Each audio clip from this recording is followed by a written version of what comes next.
김민석 후보자는 정치자금법 위반으로 유죄 판결을 2번 받았습니다. 오늘은 그중 하나인 2002년 서울시장 선거 때 얘기를 먼저 해보려고 합니다. 당시 김 후보자는 SK그룹으로부터 불법 정치자금 2억 원을 받은 혐의로 기소돼서 징역 8개월에 집행유예 2년, 추징금 2억을 확정받았는데요. 김 후보자, 이번에 나는 모르는 일이다, 이렇게 말합니다. 저도 모르게 중앙당이 요청했던 선거지원용 후원금의 영수증 미발급 책임을 저에게 물은 사건. 그러니까 당이 책임져야 할, 당이 추진했던 일을 후보인 나한테 지금 책임 묻은 이례적인 사건이다, 이렇게 주장을 하고 있습니다. 그런데 당시 판결문을 보면요, 김 후보자의 주장과는 정반대로 판시를 하고 있습니다. 2억을 당 측으로부터 도와달라는 부탁을 받았다는 거예요, 기업 관계자는. 그러니까 김민석 후보자가 뭐라고 하냐면, 영수증은 어떻게 해드리면 됩니까? 영수증은 어떻게 해드릴까요? 라고 물었다는 겁니다. 이게 지금 판결문 나오는 내용입니다. 그러니까 이제 SK에서 그룹에서 올해는 법정 기부 한도가 다 차서 영수증 처리가 곤란하다, 이런 식으로 답을 했답니다. 최수영 평론가님. 네. 일단 SK의 돈을 요구한 건 김 후보자 말대로 김 후보자 본인이 아니라 새천년 민주당이었어요. 그건 맞아요. 네. 그런데 당시에 김민석 후보자가 먼저 영수증은 어떻게 처리해 드릴까요? 라고 물었다는 겁니다. 네. 이거 어떻게 봐야 됩니까?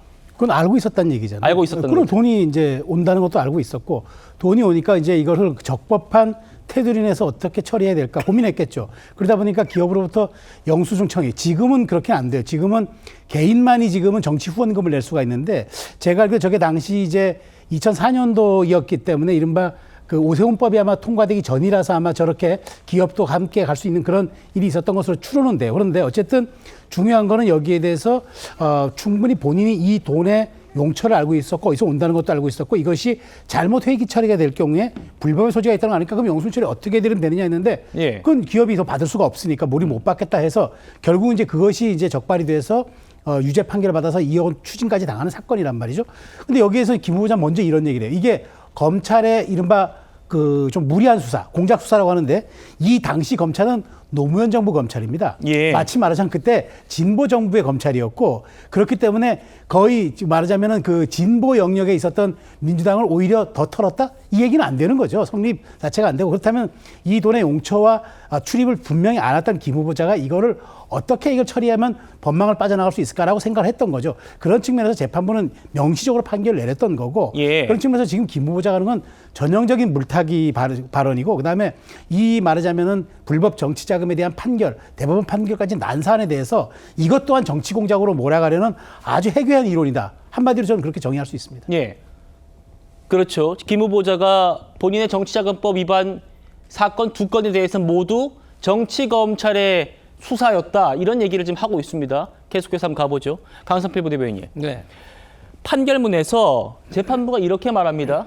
김 후보자가 사건 당시에 적법하게 영수증을 교부할 수 없는 그런 돈임을, 불법 정치자금을 교부받는다는 것을 인식했다.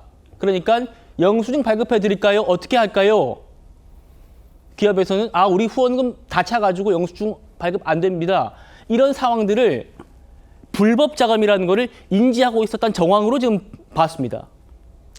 저는요, 사실 이제 뭐 김민석 그 후보자의 인사청문회를 준비하시는 분들한테도 제가 좀 말씀드리고 싶은 게, 저거 지금 다 끝난 얘기잖아요. 뭐 10년도 더 된 얘기잖아요. 근데 저 얘기를 지금 왜 하고 있는 거죠? 그러니까 저런 것에 대해서 본인이 이제 억울한 것은 알죠. 그런데 억울하다고 했지만 어쨌든 판결이 끝나버렸잖아요. 그렇기 때문에 저는 인사청문회를 준비하는 과정에서 저런 말은 불필요한 오해만 남기 때문에 저는 저런 말 할 필요가 없다. 그러니까 지금 진행되고 있는 것이 저는 중요하다고 봐요. 그리고 그 진행되는 것도 야당에서는 당연히 의혹을 제기할 수 있고 물을 수 있죠. 그 야당의 역할이니까. 하지만 지금은 본인들이 궁금한 거에 대해서 자료 요구를 하는 시간인 거예요. 그래서 이번에 오늘 이제 언제 인사청문회 할 건지 결정됐잖아요. 그러면 그 의혹들 가지고 있다가 자료 요구하고 자료 요구를 만약에 불성실하게 제출 안 한다. 그것을 지적할 시간이 지금의 타임인 거예요. 궁금한 거는 인사청문회에서 물어보세요. 아니 인사청문회를 지금 막 물어볼 거면 인사청문회 왜 하는 겁니까? 그냥 인사청문회 하지 말고 계속 언론으로 주고받고 하면 되는 거죠. 이러한 잘못된 인사청문회 문화 때문에 예. 정말 능력 있는 사람들이 고위 공직자 하기 싫은 거예요. 막 가족까지 끌어들여가지고 막 공격하고 그렇기 때문에 저는 국민의힘이 오랜만에 야당 되셔가지고 의욕이 넘치신 것 같은데 충분히 물으시라. 하지만 물어볼 시간은 인사청문회다. 그러니까 지금은 자료 요구하시라. 이런 말씀 드립니다. 예, 강 부대변인 말씀대로 이거 2002년 서울시장 선거 때 얘기이기 때문에 20년도 더 지난 얘기입니다. 그런데 지금 이게 논란되는 이유는 강 부대변인 20년 전의 사건 때문에 논란되는 게 아니고 김 후보자의 답변 때문에 논란되고 있는 겁니다. 김 후보자가 그렇죠. 이게 23년 전 얘기고 제가 잘못했던 겁니다라고 인정했으면은 그냥 넘어갈 수도 있는, 물론 여기에 대해서 야당 공세가 따르겠지만 정치 검찰의 정치 수사였다. 이거는 지금 난 잘못한 게 없다라고 해명을 했기 때문에 논란이 되고 있는 거거든요. 이제 그렇게 야당 측에서 느낄 수 있는데 제가 봤을 때는요. 저 얘기를 김민석 후보자가 꺼낸 이유는 자꾸 국민의힘에서 이번에 2018년에 4월 5일 날, 4월 11일 날, 4월 23일 날 이 세 건의 1억 4천에 대한 개인 채무에 대해서 자꾸 과거에 있는 불법 정치자금 수수에 대해서 짚고 넘어가고 제기하니까 이 얘기를 하는 거 아닙니까? 그렇기 때문에 저는 국민의힘도 여기에 대해서 너무 과도하게 지금 물어보는 건 잘못됐다. 근데 이미 물어봐가지고 김민석 후보자가 또 거기에 대해서 소명을 했어요. 자, 그럼 내용이 뭐냐?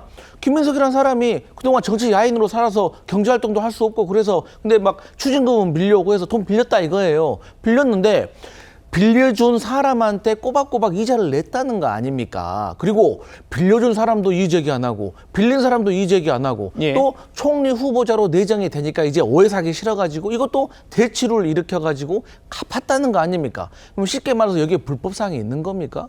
없는 거잖아요. 그럼에도 또 뭐 불구하고 뭐 의혹이 있으면 물어보셔도 되는데 김민석 후보자가 20년도 더 된 이야기를 꺼냈던 이유는 국민의힘에서 자꾸 과거의 불법 정치자금 수수에 대해서 얘기를 하면서 은근히 우회적으로 공격하니까 그런 거죠. 예, 알겠습니다.